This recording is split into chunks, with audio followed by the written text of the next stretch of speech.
What if a digital coworker could take repetitive tasks off your ERP team's plate automatically? Curious how AI agents are changing the game for JD Edwards users? Today's episode breaks down exactly what AI agents are, why they matter, and how you can start using them to modernize JD Edwards without switching platforms. Stick around to learn how AI agents are reshaping JD Edwards as we know it. Welcome back to Not Your Grandpa's JD Edwards. I'm Nate Bushfield, and today we're asking, what exactly is an AI agent? Why is everyone from Oracle to startups talking about them? And what do they mean for JD Edwards users? Joining me today is Manuel Neyra, VP of AI and products at ERP Suites, who's helping bring intelligent automation directly into JD Edwards. Manuel, it's great to have you back on the podcast. A great recurring guest, some would say. But for those of you that haven't seen you on the podcast before, can you give us a little bit of background of your time in the JD space? Yes, absolutely. But first off, Nate, I'd like to thank you for giving me this opportunity. As always, you do a great job with this podcast, and happy to be joining you here today. My background is, and as I was thinking about this, it's like over 30 years now of being in the JD Edwards ecosystem, 26 plus of those being with the JD Edwards organization across, when JD Edwards was independent, PeopleSoft tenure, and certainly the Oracle tenure. And now, like you said, I head up products and AI at ERP Suites, and still working closely with the JD Edwards team and looking at how we can drive additional benefits and value for our customers through the technologies that we'll be talking about today. I know you've been in the space for about as long as I've been alive, which is always funny to hear when I'm on podcasts like this. But that's the reason you're the right. It's good to put it in perspective of how much knowledge you've really gained throughout this time. And actually, specifically, you went to, what was it, Oracle AI World recently? Yes, Just just in this past fall. Yeah, and AI agents, they were such a big part of that. Could you maybe dive into a little bit of what you learned there? Yes, absolutely. Right. And certainly, right, as if we've seen AI being introduced in our lives, right? Both business and many of us use it personal, right, to make ourselves more efficient. And the transition from AI services that we've talked about, right, whether it was document understanding, vision, voice, but then it shifting slowly. You mentioned it just a moment ago, a digital assistant, right? Some a feature that can answer your questions for you.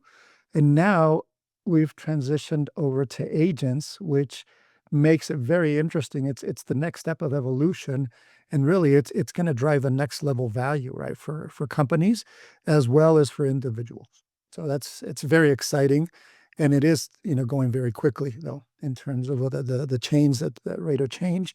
What we learned at AI World, and they talked about all this, right, was kind of leveraging agents to be able to make yourself more efficient, but finding the right place to start was a key component, right? And the right place to start may not be the same for every customer because of culture, challenges that your company's facing, objectives that they might have, etc.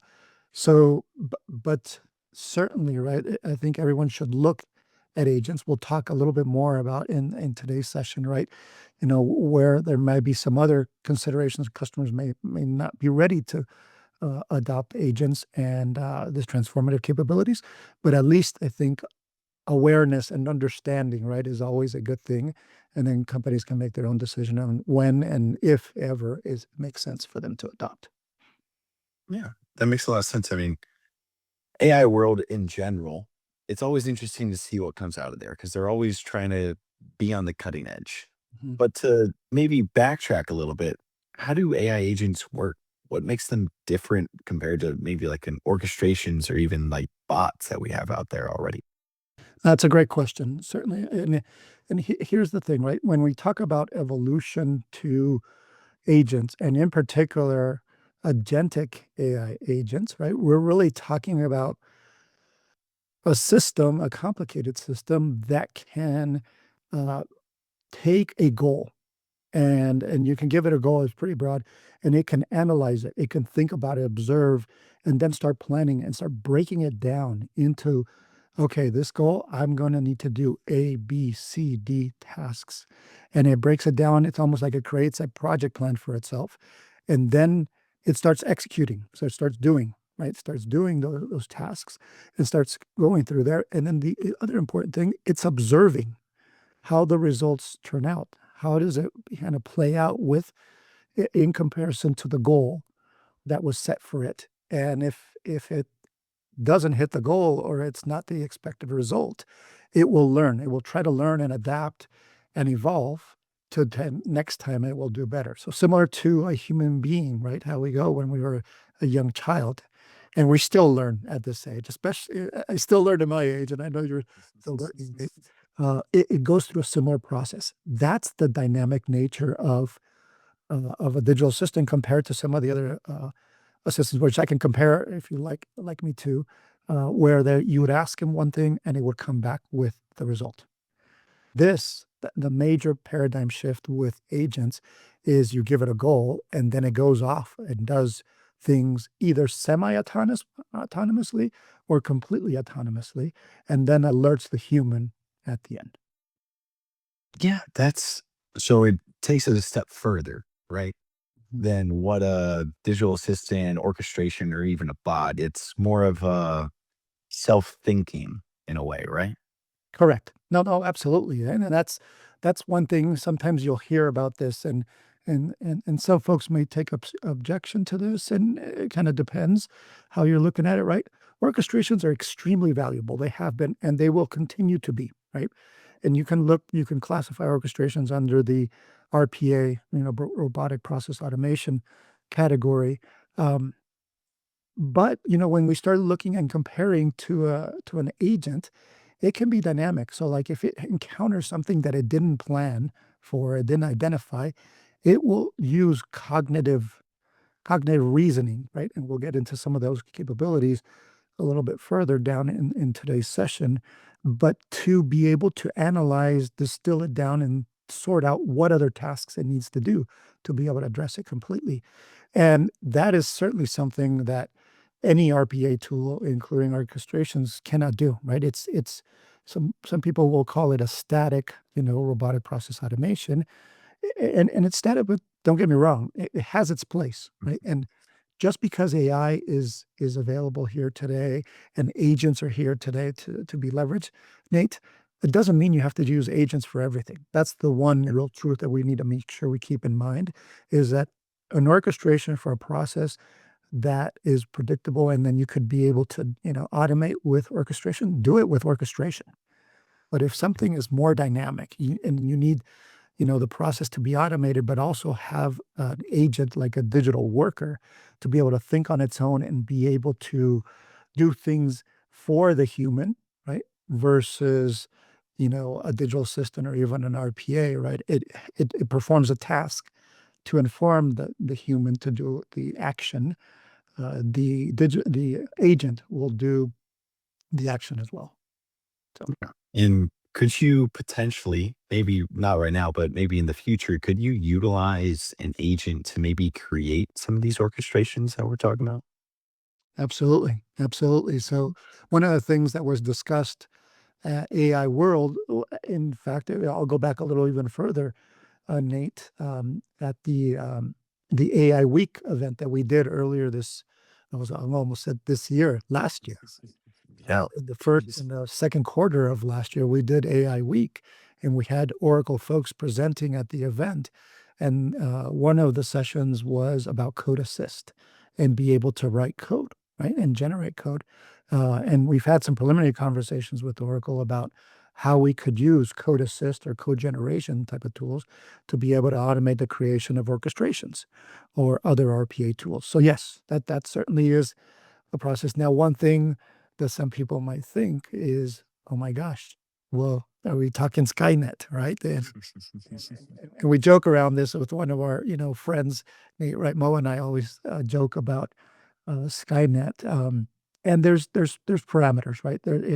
This is not Skynet, right? Where you just give complete Mhm. authority. There's parameters, there's certain tools, there's certain limits, but you could automate the creation through AI if it is a process, right? And dynamic, automation scenarios need to be, repeated. The AI agent may be able to do that, but in other circumstances, it may make more sense to create an orchestration. Yeah. Yeah, that makes a lot of sense. So earlier, you kind of hinted at this of agentic reasoning. What Mhm. does that really mean in practice? Great question. So, agentic reasoning is really the intelligence or the cognitive capabilities that have been developed into AI, primarily around the large language models. So I won't get too geeky in there, but it developed or developed the capabilities to be able to, like we're saying here, it's like take a goal and break it down into tasks. It developed the capabilities to observe the observation of the perception of what's going on as it's interacting with systems, right? That's just the other thing that's part of that cognitive reasoning is that it's not just you feed it data and that's it, right? It can certainly do that and it certainly will interact and analyze and learn from it. But now it can call other systems, ERP, CRM systems. It can look at spreadsheets. It can look at audio files and whatnot, and it can analyze that and learn, right? Not just look at patterns, which is one of the traditional AI services that we've seen as being able, and don't get me wrong, that still will have its place. Is if you need an analytics type of solution, you could do that. But now what it can do is the cognitive reasoning will not only understand, analyze, think, but it will also be able to create actions from that. And it can identify subpar kind of scenarios to be able to take action. That combination of all those tasks is what cognitive reasoning um, has turned into, or what it is, and allows these agents to be so dynamic. I mean, so obviously AI agents, they're on the tip of everyone's tongue these days. And it used to be digital assistants. What really inspired this shift and how did AI world really highlight the need of agents? Great questions. There's two things, right? There's and it could be a chicken and an egg type of Mhm. situation, Nate. Right? One, as we had digital assistants and we spoke to customers, customers adopted it. Customers in the JDRs ecosystem have adopted digital assistants, right? It is a fact. And the digital assistants served a purpose, right? It was more the model of helping the human be informed. So the human would ask it a question and the digital assistant would answer, and it was done. Then the human would ask a different question and get an answer done, and then on and on and on, right? That was the paradigm for interactions. And while that drove value for business, it certainly drove value, it wasn't necessarily transformational. So, and that's another thing as we think about adoption of AI, right? It's not just adopting tech, right? Yes, we have there are customers out there that are very forward thinking and want to be on the leading or sometimes bleeding edge of technology, but others want to wait and really understand what's the ROI, right? There was ROI. Was it massive? I think you could make a very strong case. I could make it. It wouldn't be massive, but it was a way to dip your toe into the AI technology space. Now we shift over to agents. And then one of the things I talked about the technology that evolved, but that was being done, but it was being fed also, or the drive to develop that technology of cognitive reasoning was fed by the need of business saying, I need more value before I adopt, before I implement Yeah. this across the board. And when we get into process automation, and I really mean right head to toe Yeah. from some processes, that's where we start looking at significant ROI, right? And value for the customer. And that's where now it's for customers like, well, we need that, right? And it's driven these additional features that I talked about, whether it's the multimodality capabilities in it, but the reasoning, the breaking down a task, the being able to do things. Now you have what I mentioned earlier, a digital worker that, Yeah. in the past, we could look at a digital assistant as an intern. Let's talk about his intern, right? A college intern, right? And I think a lot of us were, when we were in college, we worked as interns, and I surely did. Many more blue moons before you. Um, but I would get a task, and I would do the task, complete it, I'd go back, and then I get my next task. That was the model. That is the model with digital systems, and it could have its place. But now the next generation is that, where you have a digital worker that's almost a peer of yours, of a human, doing those tasks. And the thing to think about is, okay, well, what does that mean? Well, that means that an agent can work 365 days, 24/7. We as human, we need time, we need downtime, right? To be efficient. So those are one of the things. Um, Hopefully that answered your question, Nate. When it comes to maybe where to get started, what would you consider to be the quickest win? I know we talk about quick wins a lot on this podcast, but also at ERP Suites.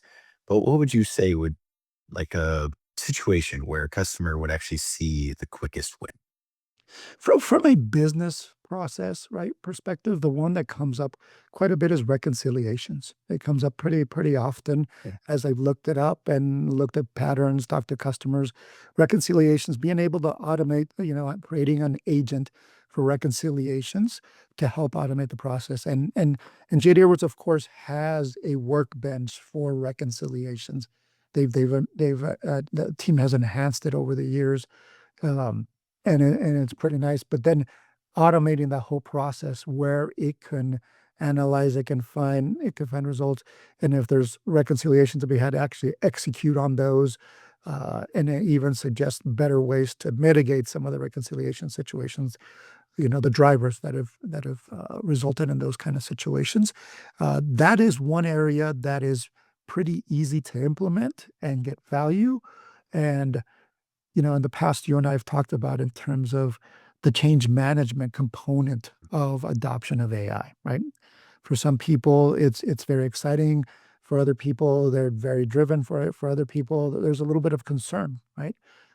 This is an innocuous way where you can drive some value, reconciliate, and drive some value in the process. And you think bigger picture, and reconciliation is a key component in the financial year close or the period year end close. So then you start compressing time there, which I know is something that every customer would like to do, is compress the fiscal year close as much as possible. Well, we talked about the quick wins. Let's talk about long term. How does the continuous learning ability of agents improve maybe a long term system performance even? Yeah, so and this is interesting as we look at expanding our offering, and then other providers of AI start expanding their offering. You know, it's the collection of the agents that you build out and how you interlace them to be able to automate processes. So I talked about it just a moment ago, the financial year close, right? Reconciliations is one of them. Your journal entries is another component, and the list goes on, right? You can create agents across those, and then where the fiscal year close, and this was discussed at AI World this past fall, right? We look at, a company the size of Oracle that is taking their fiscal year close and able to close it in a few days, right? Not weeks, Jeez. less than a week, right? Now you can talk about the other companies. We have a lot of large companies in the GDever space that are always scrambling to close the books as fast as possible. Now you get something that it really powers that, right? Turbocharges the close of the fiscal year. So that is the next evolution of adoption of AI and agents and where it's going to go. There'll be other processes too where you can, kind of, create the agentic AI solutions, a collection of agents that will allow you to do that. So to answer your question a little bit slightly differently now, is we talked about reconciliations, these agents. These are like, you can look at agents and you start in specific areas as building blocks. But the way we're building Right. our agents too is with a broader kind of objective, right? We talked about the goal, right? For agents, that they use goals and then they break it down. The idea with that is that there would be a goal is close my financial year, close my fiscal books.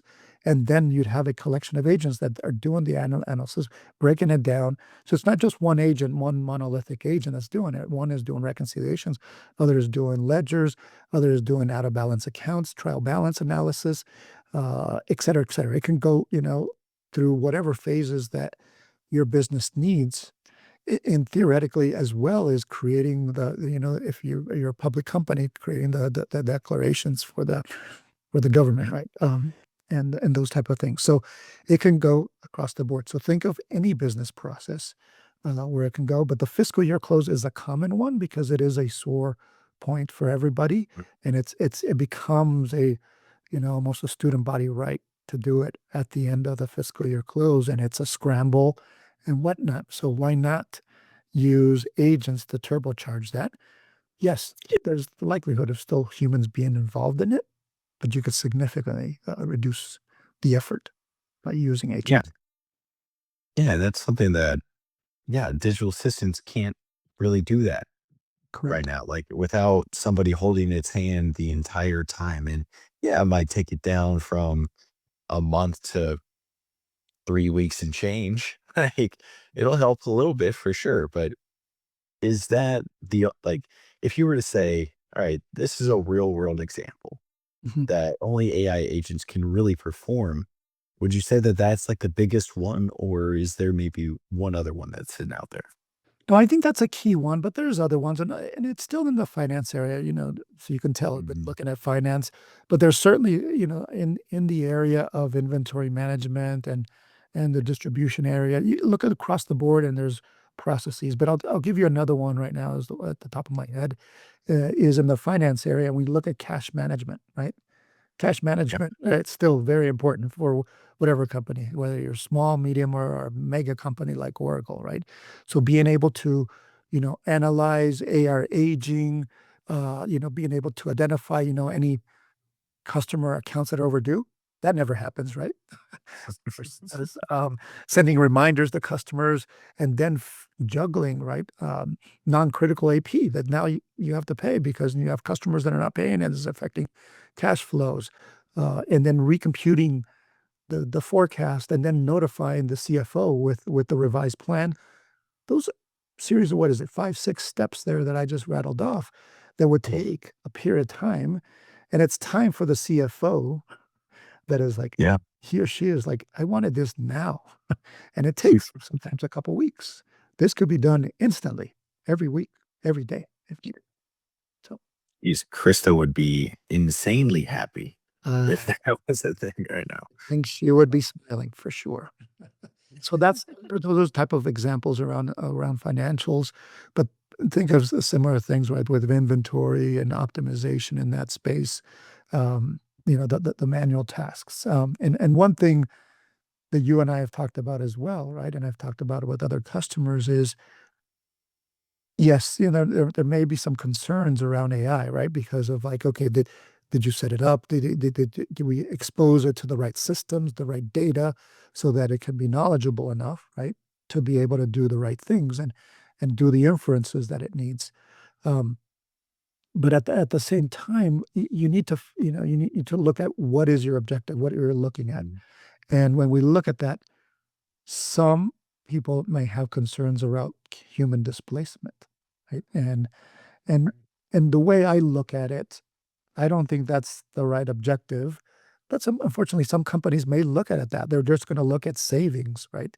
And but how many customers have you spoken to, Nate? I know I've spoken to a ton, and I know I have these conversations with my colleagues who are like, Same. "We don't have enough time. We don't have enough time." It's a common challenge that we face today, right? As competition is fierce as ever for whatever industry. So the way I, speak to customers is like, well, AI is going to help you in these areas. And we've talked about some in finance, but it could be in just every module. Well, now you have extra time for your folks to get to those tasks that maybe are more human centric. And you can have agents taking care of these other things that either through supervision, right, or they're semi-autonomous or completely autonomous, if that suits your desire and your goals and that helps you meet the ROI, then you have something that will really drive value, will do it well, and at the same time gives your human capital team, right, to be able to do the tasks that they've never been able to get to. Yeah. And obviously AI agents, they sound very powerful. We've been talking them up this entire episode so far. And yeah, you mentioned a little bit of the concerns, maybe some of the drawbacks, but are there any other ones in terms of real world examples that people should be on the lookout for when they're trying to adopt AI agents? Yeah, yeah, no, there's, one that we talk about before I go in and kind of more the humanistic side, right? Because it's Mm. real. But before I go into that, right, certainly we've talked about giving access to the agents, rather or your data, your ERP data, your CRM data to other systems. Is the data in all those systems and all those sources clean, accurate, complete? Yeah, exactly. Sometimes not, and that may drive bad decisions by an agent.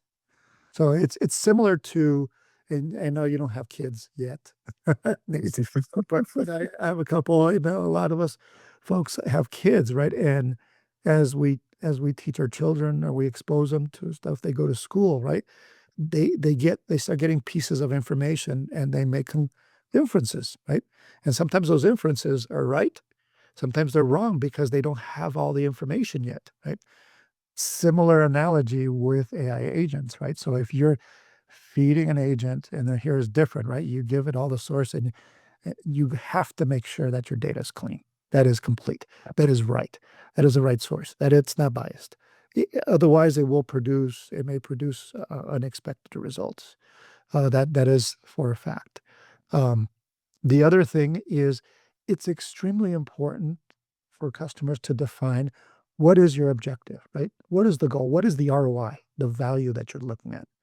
And we're working hard with customers on that, defining it, to define is it X, right? Efficiency? Is it Y number dollar savings or Z, right? What is the objective? Because that will drive not only which type of agent that you build, it will drive whether even agents is the right tool for you. Because as we were talking about at the beginning, Nate, right? You could address it by RPA or orchestrations. So if you need a Honda Civic, then get a Honda Civic, right? Don't buy a Bugatti kind of car if you don't. So that's the one thing is a key thing. The other thing that companies definitely need to do that could certainly, and we've seen it already, right? Implode AI initiatives even before they start is sorting out the human factor, right? And when I say human factor, there's two elements. One would be, hey, having the company on board, right? And the company deciding on whether it's a CEO or the board decides we need to do AI.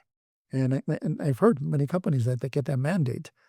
But what does that mean from the culture? Is the culture, of a company adept to that? It needs to be addressed. It needs to be addressed. It needs to make a message to get people um, on board with the initiative. Otherwise, the downstream component that we all have in tech, right? The change management steps become extremely difficult. If not, you can't surpass those, right? And then you might have the perfect system, but nobody uses it. And then now you get the ROI, right? Which is then is goes counter to what the objective of it is. So those would be, I think, a couple of things that customers need to keep in mind, and we certainly help with those steps, right? And advising and how to kick off AI projects, roll them out to customers, the messaging, what it's going to be, hitting all the key points, as well as the change management, right? If I'm actually the person that is pulling all these AR aging reports and managing it, and then I have a team of two, and all of a sudden, or a team of whatever X number of folks doing this, and all of a sudden now it's like, oh, an agent's going to do your job, right? How's it going to come off? Probably like a big bucket of ice water thrown over me. So that it needs to get managed, right? It needs to get managed and just sorted out, right? What is the company looking to achieve, as well as when this gets implemented, how is it going to change jobs for folks?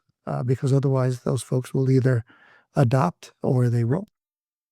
Right. And you're kind of hinting at maybe my next question here of what are like some of the unrealistic expectations people have when they first hear about AI agents? Oh, y like, that's a great question, and it's like the ROI, right? Yeah. The ROI that you target may not be immediate. It kinda depends on the use case again. So this is the why we have in-depth conversations with our customers about the use case and what is it. Some of these use cases are pretty intricate, and those will drive different ways that we design agents, um, and that will dictate sometimes what your ROI is. It may not be an immediate ROI where you say, "Okay, we've hit 50% savings," or whatever it is, right, in terms of time to completion or whatever. It may be a ramp up type of equation. So those are things that customers need to keep in mind. And if it's something, like contrast to that where someone's shooting big, right? And I will generally not advise, companies to go major project with their first ones, right? Start small, get buy-in, prove out the technology, then step up, right? Now there are always exceptions, right? There'll be customers that have already done maybe some of their own legwork and they're ready to kind of run. That's fine, right? But customers should have some experience with it, to be able to drive that. Otherwise, it could they could be disappointed with the results because it may be more of a progression to that objective, which if a customer knows, they'll understand, and then that's will be the goal. But if not, right, it could be into like this didn't give me what we wanted. And we probably, several of us have heard, or many of us have heard about the reports about failed AI implementations. A large portion of those failed implementations, when you start looking and doing some additional research, are due to, kind of too high expectations, like you just talked about, right? In terms of the return or ROI, how was it going to impact or not impact their human talent, um, and would they actually adopt the AI solution? Right. And we're kind of talking about the types of groundwork that they have to do before adopting some of these AI agents.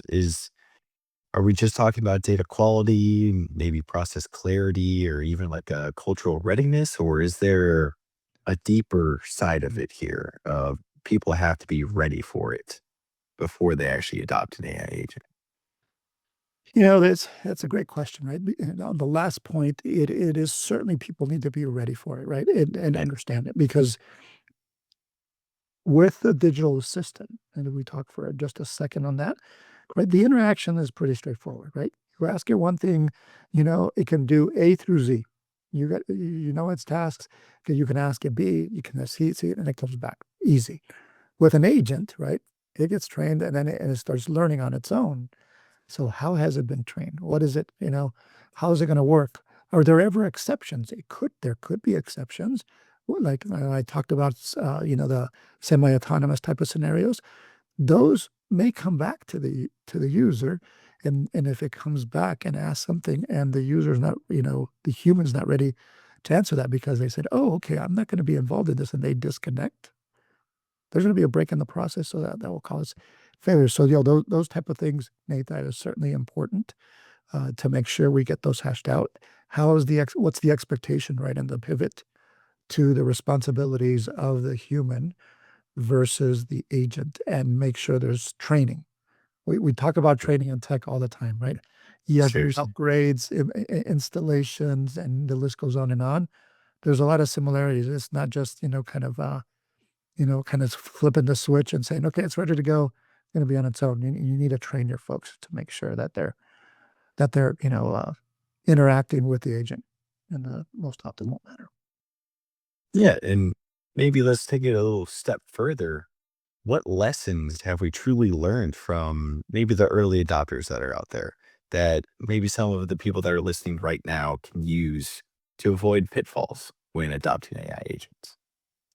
Yeah, it's, and it typically starts from above. We've seen it at different levels at the companies driving AI initiatives. I mentioned earlier CEOs or the executive team driving. top down. Sometimes it's been kind of middle management up. Um, but the point there is having folks on the same page is critical. If not, it will likely implode projects. And I remember back, this is no different than when I was still at JD Edwards and we did the 90-day upgrade workshop. And we trained folks and we talked about, okay, we're going to do a like for like upgrade on JD Edwards and we're going to leave everything as is. And then as a future phase, there'd be enhancement. And it was a big effort that we emphasized for each customer to have an initiative, what was the objective, what they were going to get out of it, et cetera. And then post the upgrade, what opportunities were going to be improved. And that helped. The customers that didn't do that ultimately had some hiccups, if not a failure of the upgrade. No different here, Nate, with agents, where if you don't do that work, it's going to implode. So that's certainly one. The other ones we talked about earlier, data.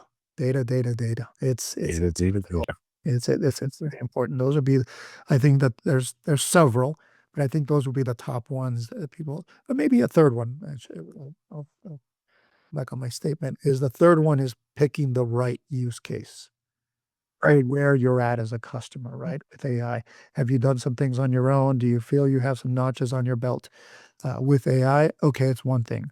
But if a customer's coming in first, certainly maybe let's look at somewhere where you can have a small pilot, get it deployed quickly, see some value, then expand, right? Where you've attained some trust, and you've not only from the system, but from your user base. You trust person. See, and this is all sounding so great. It really is. AI agents seem like everyone should be using them. Is this maybe a little overhyped or maybe a little too good to be true? Or is this the real deal? Great question. It depends on the use case. It depends on the use. Absolutely, it is right. There'll be some things, besides what we've talked about a few minutes ago, Nate, with challenges that can be addressed by other tools, RPA, orchestrations, Orchestrator Studio, right? That is the key one that we get asked, well, can we do AI? I'm like, we can, but you can do that with RPA right now. So, okay, then we can do that now. And they can get that done quickly. So that is a key thing. There's certainly some things, right? Some of the techniques with some of the agent capabilities that Oracle's still working on, right? And then they have some betas out right now. There's another beta that's going to be released here in the next month or two, right? We're speaking with Oracle because we work closely with them, and I mean the OCI AI team, right? That creates the AI solutions that can be used with JD Edwards and other ERPs. So there's those type of things, right? And where it may not be ready yet, and we may have to plan it accordingly. So those considerations are certainly mixed. Like I was talking about, the technology is revving at blinding speed, but there's so much, right, that even companies, and it's not just Oracle. You see Anthropic, you see Google, you see all the other players, right, revving their AI solutions quickly. So they're growing, but at the same time, right, we got to make sure that they're solid. And that's part of our job as well, making sure that the technologies that we're positioning, which is largely our Oracle, that they're working as expected. If you're exploring ways to modernize JD Edwards without ripping and replacing your ERP, AI agents might be your fastest path forward. These tools don't just improve automation, they transform how work gets done. Head to erpsuites.com/AI to book a free discovery call and see how AI agents can start driving impact in your JD Edwards environment. Get your questions answered, see use cases in action, and take the step forward towards intelligent ERP. But that's a wrap for this episode of Not Your Grandpa's JD Edwards. Manuel, huge shout out to you. As always, thank you for jumping on and diving into a topic that a lot of people don't really understand yet, because it really is at cutting edge. I feel like we always have these conversations. No, I enjoyed it. As always, Nate, thank you for inviting me. Thanks for everyone for listening to the podcast. And there'll be more information to come. Yeah. And today's conversation is a reminder. You don't need to wait for the future of ERP. It's already here, and it starts with AI agents. If this episode helped you reimagine what's possible in JD Edwards, give us a like, subscribe, and share it with your team. The more we learn together, the faster we can build smarter, leaner, and more productive systems. But until next time, deploy smart, automate with agents, and transform how JD Edwards can work for you. Catch you next time.